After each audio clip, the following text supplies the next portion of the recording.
Welcome to స్వతంత్ర news. నేను అవిత. ముందుగా హెడ్లైన్స్. ఆర్బీఐ మాజీ గవర్నర్ రఘురామ్ రాజన్తో సీఎం రేవంత్ భేటీ. రాష్ట్ర ఆర్థిక పరిస్థితి, భవిష్యత్ నిర్ణయాలపై చర్చ.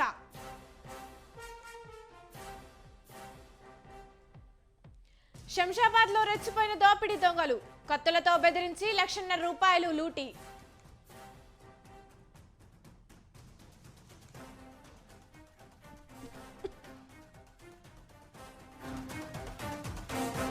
జనవరి 23 నుంచి అయోధ్య రాముడి దర్శనం. భక్తుల కోసం 1000 రైళ్లు నడపాలని నిర్ణయం.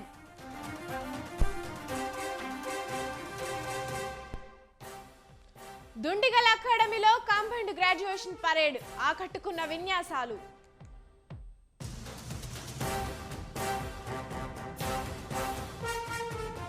నేడు సౌత్ ఆఫ్రికాతో భారత్ తొలి వన్డే. ఆత్మవిశ్వాసం బరిలో దిగుతున్న టీమిండియా.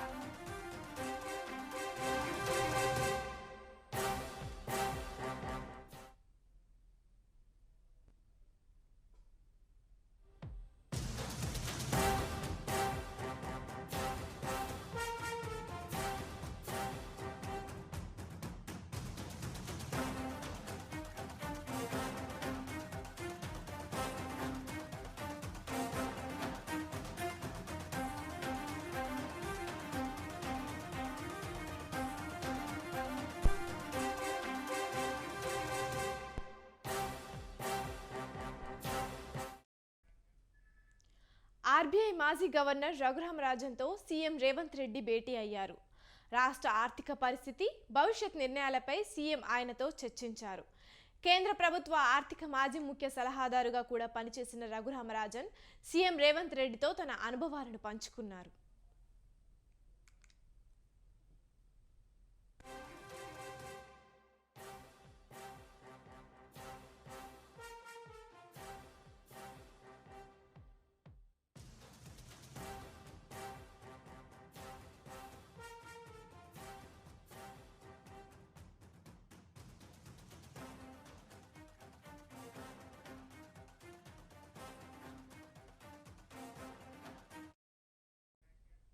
రాష్ట్ర ప్రభుత్వ ఆర్థిక పరిస్థితి, ఆర్థిక అభివృద్ధి, అనుసరించాల్సిన వ్యూహాలపై చర్చించారు.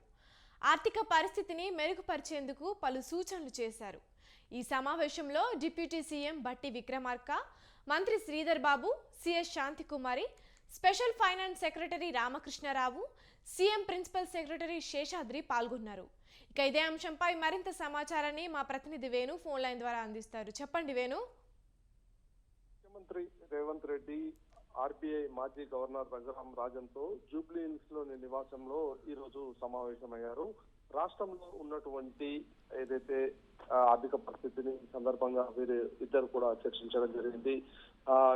ముఖ్యంగా ఏదైతే రాష్ట్రంలో దాదాపుగా 6 పథకాలు ఏవైతే ఉన్నాయో కాంగ్రెస్ పార్టీ అధికారంలోకి రాగానే అమలు చేస్తామని చెప్పి ఆ 6 పథకాలకు ఇప్పటికే హామీ ఇస్తూ కేబినెట్ లో కూడా చర్చించి ఒక నిర్ణయం తీసుకున్నారు. ఈ 6 పథకాలను అమలు చేయాలంటే ఆ రాష్ట్రం కూడా ప్రస్తుతం ఉన్న పరిస్థితుల్లో ఏదైతే అప్పుల బాధ నుండి ఎలా గట్టెక్కాలి ఏంటి అనేటువంటి అంశాలపైనే వీళ్ళు ప్రధానంగా చర్చించడం జరిగింది. ముఖ్యంగా ఏదైతే ప్రస్తుతం రాష్ట్ర ఆర్థిక పరిస్థితి, రాష్ట్ర ఆర్థికంగా అభివృద్ధి సాధించాలంటే అనుసరించాల్సిన వ్యూహాలపై వీరు చర్చించడం జరిగింది. ఆర్థిక పరిస్థితిని మెరుగుపరిచేందుకు కూడా ఈ సందర్భంగా పలు సూచనలు రఘురామరాజు చేసినట్లు మనకు సమాచారం. ముఖ్యంగా ఏదైతే 6 పథకాలను హామీలను అమలు చేయాలంటే మొత్తం దాదాపుగా బడ్జెట్ భారీ ఎత్తున అవసరం పడుతుంది. ఇందుకు సంబంధించిన నిధులు ఏ విధంగా సమకూర్చుకోవాలి, ఆ పథకాలను దాదాపుగా 100 రోజుల్లోపే అమలు చేస్తామని చెప్పి ఇప్పటికే రాష్ట్ర ప్రభుత్వం ప్రకటించిన నేపథ్యంలో ముఖ్యమంత్రితో రఘురామ్ రాజన్ భేటీ కూడా ప్రాధాన్యత సంతరించుకుంది. వేణు, రఘురామ్ రాజన్ ఇంకా ఏ అంశాలతో చర్చించారు?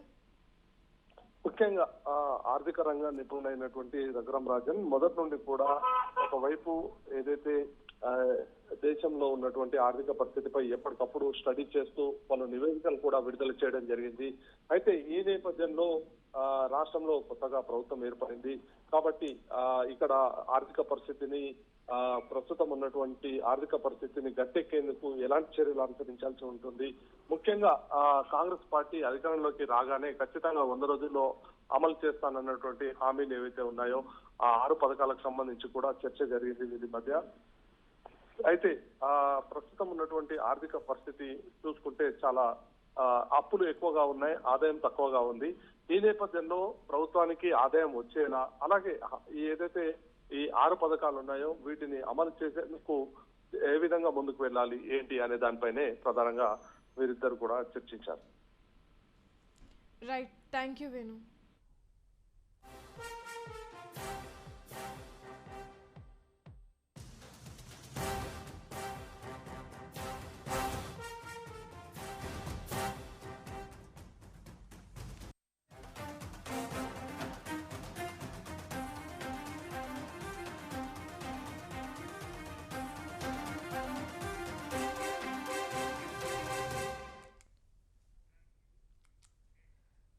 ఆర్బీఐ మాజీ గవర్నర్ రఘురామరాజన్తో సీఎం రేవంత్ రెడ్డి భేటీ అయ్యారు. రాష్ట్ర ఆర్థిక పరిస్థితి, భవిష్యత్ నిర్ణయాలపై సీఎం ఆయనతో చర్చించారు. కేంద్ర ప్రభుత్వ ఆర్థిక మాజీ ముఖ్య సలహాదారుగా కూడా పనిచేసిన రఘురామరాజన్ సీఎం రేవంత్ రెడ్డితో తన అనుభవాలను పంచుకున్నారు.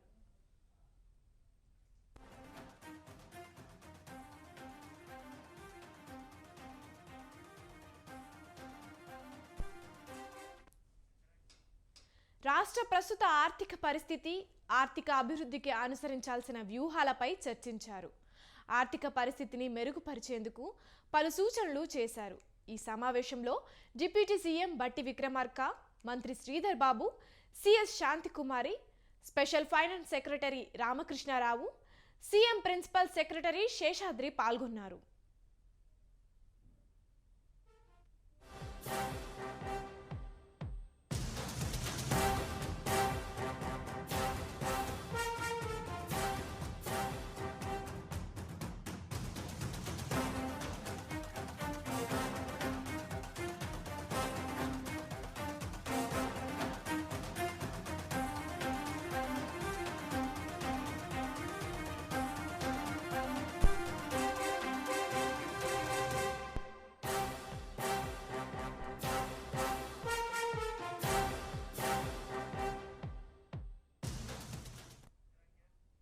భారీ వర్షాలు, తుఫానులతో తమిళనాడు అతలాకుతలమవుతోంది. మొన్నటి నుంచి భారీ వర్షం చెన్నై మహానగరాన్ని ముంచెత్తింది. తమిళనాడు 9 జిల్లాల్లో, కేరళలో పలు జిల్లాల్లో మరో 2-3 రోజుల పాటు భారీ వర్షాలు తప్పవని భారత వాతావరణ శాఖ హెచ్చరించింది. ఆరెంజ్ హెచ్చరిక జారీ చేశారు. తమిళనాడులో 19వ తేదీ వరకు, కేరళలో రేపటి వరకు ఒక మాదిరి నుంచి భారీ వర్షాలు కురుస్తాయని వాతావరణ శాఖ పేర్కొంది. తమిళనాడులో 9 జిల్లాల్లో స్కూళ్లు, పలు కార్యాలయాలు మూసివేశారు. చాలా గ్రామాలు, ప్రాంతాలు జలమయమయ్యాయి.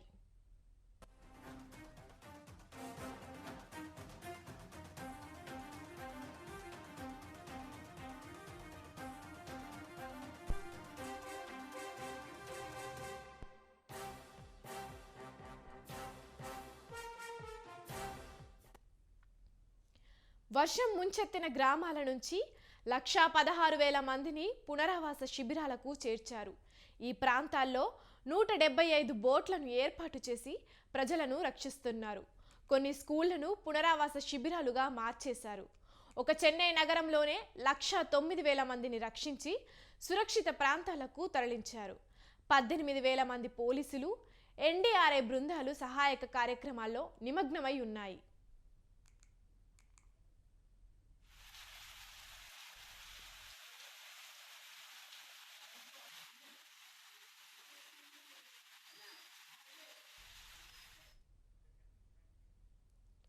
తమిళనాడులో దాదాపు 9 జిల్లాల్లో ఆకాశం మేఘావృతమై ఉంటుంది. తుత్తుకూడి, రామనాథపురం, పుదుక్కోటై, శివగంగ జిల్లాల్లో భారీ నుంచి అతి భారీ వర్షాలు, కన్యాకుమారి, తిరునెల్వేలి, తంజావూర్, తరువరూర్, నాగపట్టణం, మధురై, మర్యాదుత్తరై, తెన్కాశి, విరుద్నగర్, కారెక్కుడి జిల్లాల్లో భారీ వర్షాలు కురుస్తాయి.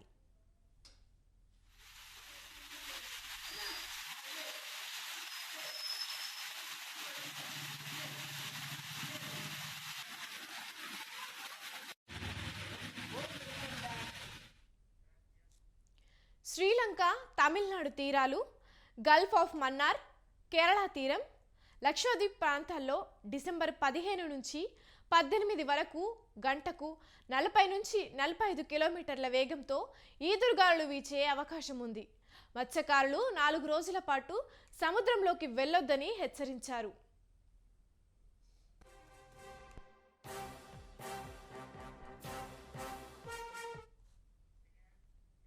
తెలుగుదేశం పార్టీ జాతీయ ప్రధాన కార్యదర్శి నారా లోకేష్ చేపట్టిన పాదయాత్ర ఉమ్మడి విశాఖ జిల్లాలో కొనసాగుతోంది. పెందుర్తి, గాజువాక అసెంబ్లీ నియోజకవర్గాలలో జరుగుతోంది. యువగలం పాదయాత్ర ఉత్సాహంగా సాగుతోంది. లోకేష్కు ప్రజలు, కార్యకర్తలు, సామాన్యులు బ్రహ్మరథం పడుతున్నారు. లోకేష్కు టీడీపీ, జనసేన నాయకులు పూలమాలలతో సత్కరించి తమ అభిమానాన్ని చాటుకుంటున్నారు. ఇప్పటి వరకు మొత్తం 3101 కిలోమీటర్లు నడిచారు. చంద్రబాబు స్వర్ణాంధ్రకు నిర్మాతలు.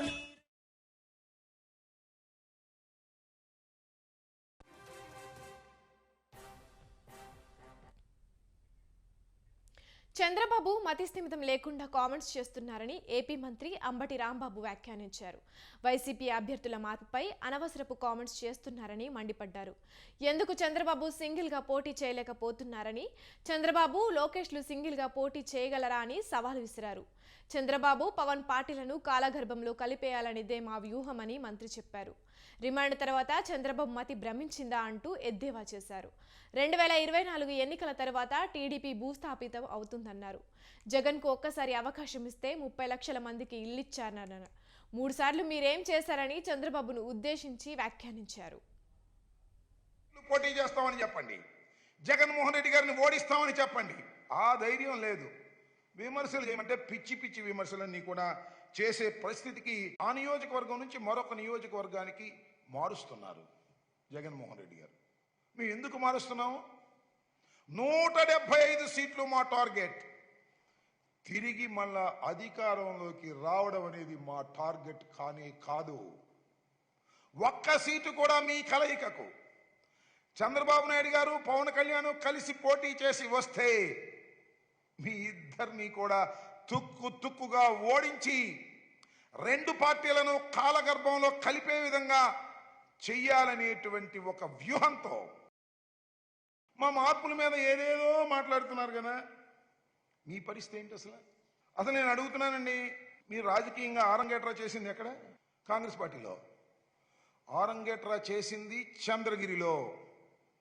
చంద్రగిరిలో మీరు పోటీ చేశారు, చంద్రగిరిలో గెలిచారు, కాంగ్రెస్ పార్టీలో మంత్రి అయ్యారు. ఎన్టీ రామారావు గారు తెలుగుదేశం పార్టీని 1983లో పెడితే తుక్కుగా చంద్రగిరిలో ఓడిపోయారు. తర్వాత చంద్రగిరి నుంచి షిఫ్ట్ అయిపోయారే, కుప్పానికి వచ్చారే, కుప్పంలో ఇవాళ పోటీ చేస్తున్నారే. అసలు కుప్పంలో గెలుస్తారా మీరు? తేల్చుకోమని మనం చేస్తున్నా. అసలు కుప్పంలోనే పోటీ చేస్తారా? అది కూడా క్లారిటీ లేదు. కుప్పం నుంచి పారిపోయే దశకు వచ్చారు. హైదరాబాద్ దుండిగల్ ఎయిర్ ఫోర్స్ అకాడమీలో జరిగిన కాంబైన్డ్ గ్రాడ్యుయేషన్ పరేడ్ కార్యక్రమానికి ముఖ్య అతిథిగా కేంద్ర రక్షణ శాఖ మంత్రి రాజ్నాథ్ సింగ్ హాజరయ్యారు. పరేడ్లో యువ పైలట్ల ప్రదర్శన జరిగింది.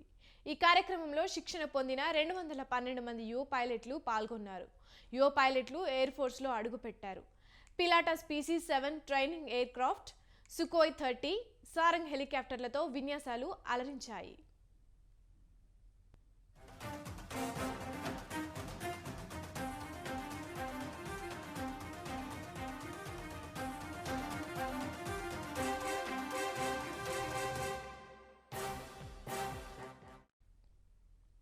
హైదరాబాద్ దుండిగల్ ఎయిర్ ఫోర్స్ అకాడమీలో జరిగిన కాంబైన్డ్ గ్రాడ్యుయేషన్ పరేడ్ కార్యక్రమానికి ముఖ్య అతిథిగా కేంద్ర రక్షణ శాఖ మంత్రి రాజ్నాథ్ సింగ్ హాజరయ్యారు.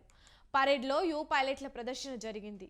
ఈ కార్యక్రమంలో శిక్షణ పొందిన 212 మంది యువ పైలట్లు పాల్గొన్నారు. యువ పైలట్లు ఎయిర్ ఫోర్స్లో అడుగుపెట్టారు. Pilatus PC-7 training aircraft, Sukhoi 30 Sarang హెలికాప్టర్లతో విన్యాసాలు అలరించాయి.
కృష్ణా జిల్లా మచిలీపట్నం తాళ్లపాలెం బీచ్లో విషాద ఛాయలు అలుముకున్నాయి.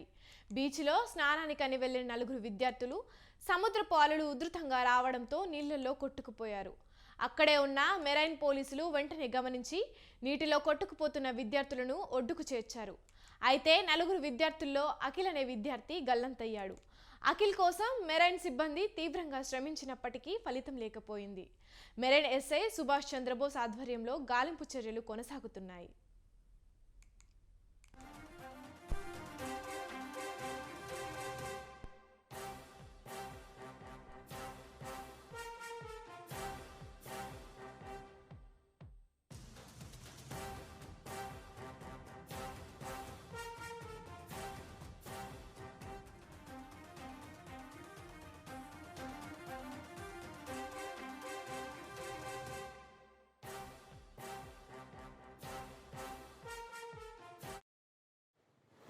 ఓటీయా క్యాంపస్లో మీ ఫ్రెండ్స్ ఉన్నారా?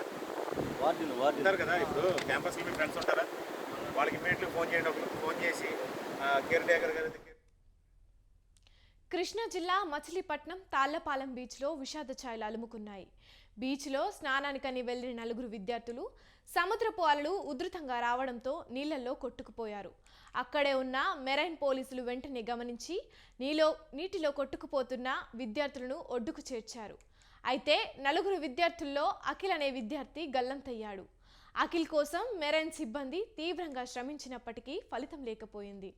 మెరైన్ ఎస్ఐ సుభాష్ చంద్రబోస్ ఆధ్వర్యంలో గాలింపు చర్యలు కొనసాగుతున్నాయి. ఇక ఇదే అంశంపై మరింత సమాచారాన్ని మా ప్రతినిధి సంతోష్ ఫోన్ లైన్ ద్వారా అందిస్తారు. చెప్పండి సంతోష్. Thank you అవిత. ఏదైతే కృష్ణా జిల్లా మచిలీపట్నం బీచ్ లో సరదాలో కూడా ఇప్పుడు విషాద ఛాయలు అలుముకునేలాగా జరిగిన పరిస్థితులు అయితే ఏర్పడ్డాయి. ఏదైతే ఒక 5 స్టూడెంట్స్ నిజవిట్ IIITలో చదువుతున్నటువంటి స్టూడెంట్స్ అయితే కనుక సరదా కోసం వెళ్ళినటువంటి బీచ్ లో అయితే కనుక అందులో ఒకరు మాత్రం గల్లంతైన పరిస్థితులు అయితే ఉన్నాయి. ఏదైతే అఖిల్ అనే వ్యక్తి ఇటు గల్లంతైనట్టు కూడా ప్రాథమికంగా నిర్ధారించినటువంటి పోలీసులు ప్రస్తుతం చూసుకున్నట్లయితే కనుక 4 అయితే కనుక మెరైన్ పోలీసులు అయితే కనుక రక్షించడం కూడా జరిగింది. ఏదైతే సముద్రపు స్నానాల కోసం వెళ్ళినటువంటి ఈ స్టూడెంట్స్ కూడా ఇటు 4 అయితే గనక మిగలగా ఒకరైతే గనక ఇటు మరణించినట్టు కూడా తెలుస్తా ఉంది. అయితే అఖిల్ కోసం అయితే మృతదేహం కోసం అయితే కనుక పోలీసులు అయితే మెరైన్ పోలీసులు అయితే కనుక గాలింపు చర్యలు చేపట్టినట్టు కూడా తెలుస్తా ఉంది. మొత్తంగా చూసుకున్నట్లయితే కనుక ఇటు ఏదైతే IIITలో చూసుకున్నట్లయితే కనుక ఇప్పుడు ప్రస్తుతం విషాద ఛాయలు సైతం కూడా అనుకున్నాయని చెప్పుకోవచ్చు. తమతో ఉన్నటువంటి స్టూడెంట్ ఇక లేరని చెప్పేసి ఇటు న్యూజిట్ IIIT స్టూడెంట్స్ అందరూ విద్యార్థులందరూ కూడా సంతాపం తెలియజేసిన పరిస్థితులు అయితే ఉన్నాయంట. అఖిల్ తల్లిదండ్రులు ఏమైనా స్పందించారా? ఇప్పటికే అఖిల్ తల్లిదండ్రులు అయితే ఇప్పటికే బీచ్ వద్దకు చేరుకొని ఎట్లాగైనా తన మృతదేహాన్ని అయినా సరే అప్పచెప్పాలంటూ కూడా పోలీసులు వేడుకున్న పరిస్థితులు అయితే ఉన్నాయి. ఈ నేపథ్యంలోనే ఇటు గాలింపు చర్యలు ముమ్మరం చేసినట్టు కూడా తెలుస్తుంది. ఎల్టీఆర్ఎఫ్ అదేవిధంగా ఎన్డీఆర్ఎఫ్ సైతం కూడా రంగంలోకి దించి ఆ మృతదేహాన్ని ఎలాగైనా సరే గాలింపు చర్యల్లో పట్టుకునే విధంగా కూడా ఇటు పోలీసులు ఏర్పాటు చేసినట్టు కూడా తెలుస్తా ఉంది. అదిగా సంతోష్, దీనిపై అధికారులు ఏమంటున్నారు? ఏదైతే పూర్తిగా చూసుకున్నట్లయితే ఇంకా ప్రాథమికంగా సముద్రపు అలలు వచ్చిన ఏళ్ళలో వీళ్ళు లోతుకి వెళ్లారు, బాగా లోపలికి వెళ్లారు అన్న కోణంలోనే అయితే కనుక నిర్ధారించిన తన స్నేహితులు చెప్తా ఉన్నారు. ఏదైతే కొంత పరిమితి వరకే కూడా ఇటు వెళ్ళవలసి ఉన్న నేపథ్యంలో మరింత లోపలికి వెళ్ళిన నేపథ్యంలోనే ఇటువంటి పరిస్థితులు ఏర్పడ్డాయంటూ కూడా ఇటు పోలీసులు చెప్తా ఉన్నారు. ఏదేమైనప్పటికీ చూసుకున్నట్లయితే కనుక ఇటు సరదా కోసం వెళ్ళినటువంటి మచిలీపట్నం బీచ్ ఇప్పుడు విషాద ఛాయంలో అలుకునేలాగా ఇటు చేసిన, ఎందుకంటే బంగారు భవిష్యత్తు ఉన్నటువంటి స్టూడెంట్ ఇటువంటి గల్లంత అవడం పట్ల అయితే కనుక తల్లిదండ్రులు అయితే కనుక తీవ్ర మనస్తాపం చెందుతున్న పరిస్థితులు అయితే ఉన్నాయి. ఏదేమైనప్పటికీ ఇటు విద్యార్థులు ఎంతైనా సరే అక్కడ మరిన్ని మెరైన్ పోలీసులు సైతం కూడా కొంత మేరకు ఉండాలని లిమిట్ పెట్టినప్పటికీ కూడా ఇంకా వీరు సరదా కోసం లోపలికి వెళ్తున్న పరిస్థితులు అయితే ఉన్నాయి. దీనిపై అయితే కనుక మరిన్ని చర్యలు తీసుకోవాలంటూ కూడా అక్కడ ఉన్నటువంటి స్థానికులు సైతం కూడా కోరుతా ఉన్నారు. అంతా రైట్, థ్యాంక్ యూ సంతోష్.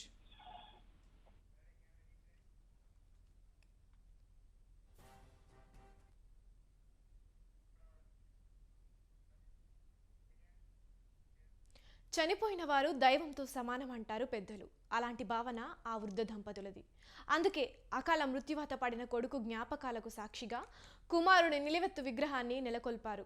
కొడుకు గతించి ఏడాదైన వేళ స్థానిక ఎమ్మెల్యే రామచంద్ర నాయక్ చేతుల మీదుగా ఈ విగ్రహాన్ని ప్రారంభించుకొని కొడుకు పట్ల తమ బంధం అజరామరణం అంటూ నిరూపించుకున్నారు.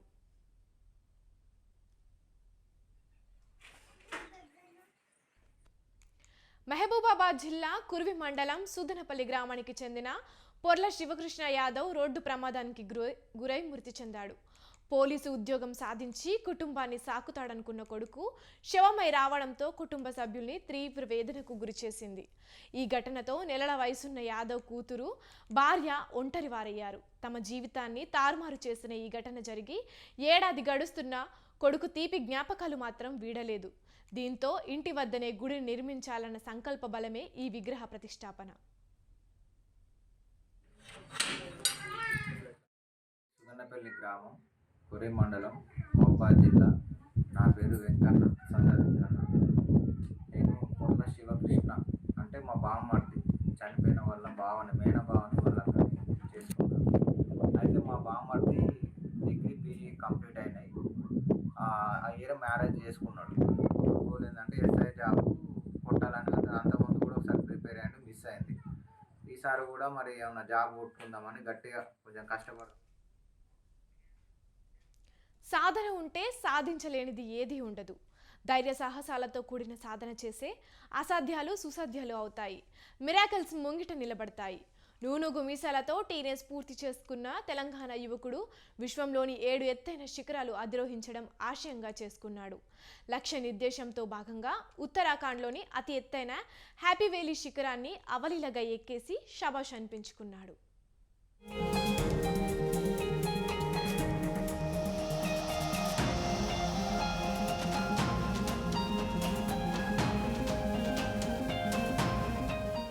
కష్టాన్ని ఇష్టంగా చేసుకొని ధైర్యాన్ని ఊపిరిగా మలుచుకొని సాహసంతో సహవాసం చేసి మిరాకిల్స్ సృష్టించే గొప్ప వ్యక్తులు కొందరు మనకు కనిపిస్తారు. తమ కళా నైపుణ్యాన్ని అమిత ధైర్యంతో ప్రదర్శించి అసాధ్యాన్ని సుసాధ్యం చేసే ఆ ధీశాలులపై సర్వత్రా ప్రశంసల జల్లులు కురుస్తాయి.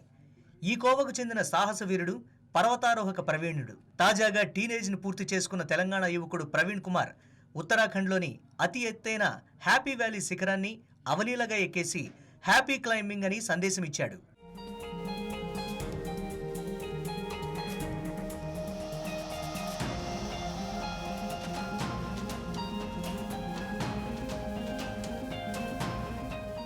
కృషి ఉంటే మనుషులు ఋషులవుతారు, మహాపురుషులవుతారు అన్నారు సినీ కవి. ఆ కృషి పట్టుదలతో ధైర్య సాహసాలు రంగరించి పర్వతారోహకుడు ప్రవీణ్ కుమార్ ఎన్నో అద్భుతాలు సృష్టిస్తున్నాడు. ప్రపంచంలోనే ఎత్తైన 7 శిఖరాలను అధిరోహించడమే తన జీవిత లక్ష్యమని ప్రవీణ్ తెలిపాడు. సిద్దిపేట జిల్లా చేర్యాల మండలం కడవేరుగు గ్రామానికి చెందిన గర్నేపల్లి ప్రవీణ్ కుమార్ ఒకవైపు చదువుకుంటూనే మరోవైపు తన వ్యక్తిగత ఆసక్తితో ఎత్తైన శిఖరాలను అధిరోహిస్తున్నాడు. మనిషి అనుకుంటే సాధించలేనిది లేదన్నట్లుగా ప్రవీణ్ కుమార్ ప్రపంచంలోనే ఎత్తైన శిఖరాలను అధిరోహించి తెలంగాణ పేరును ప్రపంచానికి చాటి చెప్పాలని ప్రయత్నిస్తున్నాడు. నేను భువనగిరిలో మొదటగా రాక్ క్లైంబింగ్ కోర్సెస్ పూర్తి చేశాను. Basic and advanced rock climbing courses పూర్తి చేశాను. తదుపరి జమ్మూ కాశ్మీర్లో బేసిక్ మౌంటైనరింగ్ కోర్స్ పూర్తి చేశాను. హ్యాపీ వ్యాలీ అనే మౌంటైన్ క్లైంబ్ చేశాను. 17,800 ఫీట్లు ఆ మౌంటైన్. నా జీవిత లక్ష్యం ఏంటంటే ప్రపంచంలో ఎత్తైన 7 శిఖరాలని అధిరోహించాలన్నదే నా జీవిత లక్ష్యం. ఉత్తరాఖండ్లోని 17,800 అడుగుల హ్యాపీ వ్యాలీ శిఖరాన్ని ప్రవీణ్ కుమార్ అధిరోహించాడు. స్ట్రాంగ్ డిజైర్, సిన్సియర్ ఎఫర్ట్తో ముందుకు సాగుతున్న ప్రవీణ్ కుమార్కు తన జీవిత లక్ష్యంలో ఒకటైన రష్యాలోని ఎత్తైన మౌంట్ ఎల్బ్రస్ శిఖరాన్ని ఎక్కే అవకాశం వచ్చింది. మౌంట్ ఎల్బ్రస్ ప్రపంచంలోని ఎత్తైన శిఖరాల్లో ఒకటి. దీని ఎత్తు 18,510 అడుగులు.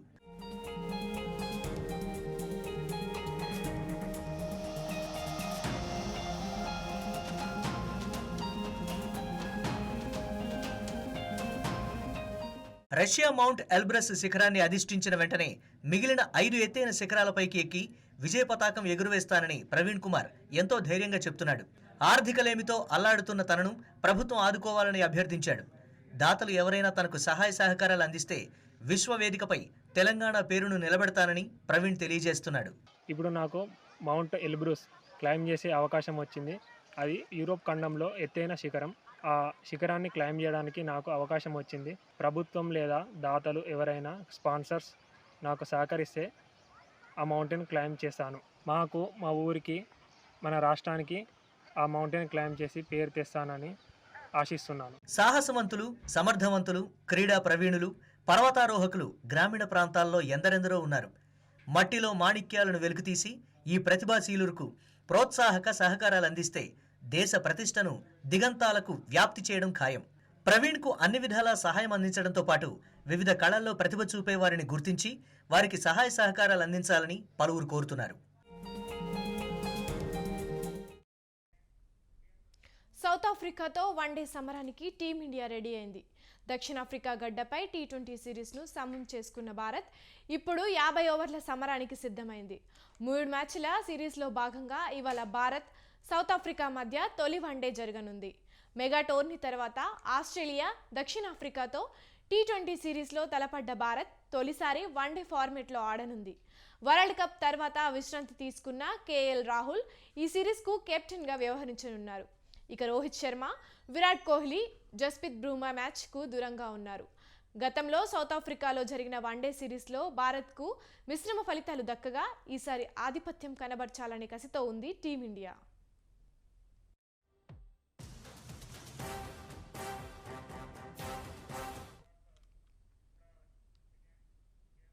ఇవి ఇప్పటివరకున్న బులెటిన్ అప్డేట్స్. చూస్తూనే ఉండండి స్వతంత్ర న్యూస్.